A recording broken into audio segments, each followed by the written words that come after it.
आज हम एक ऐसे बादशाह की दास्तान सुनेंगे जो दुश्मन के सामने सहसा पिलाई दीवार था, लेकिन मां के कदमों में बैठकर एक नरम दिल बेटे की तरह रोता था।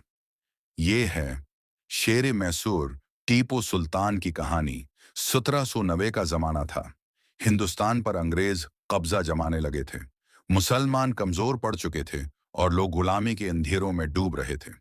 लेकिन एक शख्स ऐसा था जो कहता था, शेर की एक दिन की जिंदगी गीदड़ की 100 साला जिंदगी से बेहतर है। वो था टीपू सुल्तान।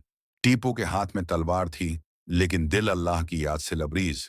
वो रातों को सजदे में गर कर कहता, ए रब, जब तक मैं जिंदा हूं इस सरजमीन पर तेरे दीन का परचम झुकता नहीं देखूंगा।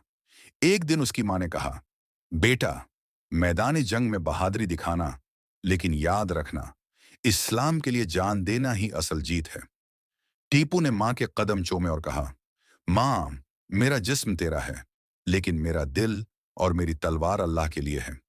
जब जंग शुरू हुई तो अंग्रेजों की फौज तोपों और हथियारों से लैस थी, लेकिन टीपू ने अपनी बहादुरी से ऐसा तूफान उठाया कि दुश्मन के दिल दहल गए। सिपाही कहते थे, जब सुल्तान खुद घोड़े पर सवार होकर अगली सफ में आता है तो हमें मौत का खौफ नहीं रहता। महीनों तक जंग जारी रही। अंग्रेजों ने धोखा और गुदारी से कुल्ला तोड़ दिया, लेकिन टीपू सुल्तान ने हथियार डालने से इनकार कर दिया। जब दुश्मन करीब आया तो उसने ललकार कर कहा, गुलामी की जिंदगी से बेहतर है आजादी की मौत। वो तलवार लेकर आखिरी दम तक लड़ता रहा, और जब वो शहीद हुआ तो उसके हाथों में अब भी तलवार थी। अंग्रेज जनरल ने उसका मुर्दा जिस्म देखा तो कहा, आज हिंदुस्तान ने अपना सबसे बड़ा शेर खो दिया। लेकिन तारीख ने लिखा, टीपू सुल्तान मर गया, लेकिन उसका हौसला, गैरत और कुर्बानी आज भी गुलामी की जंजीरें तोड़ने का सबक देती है।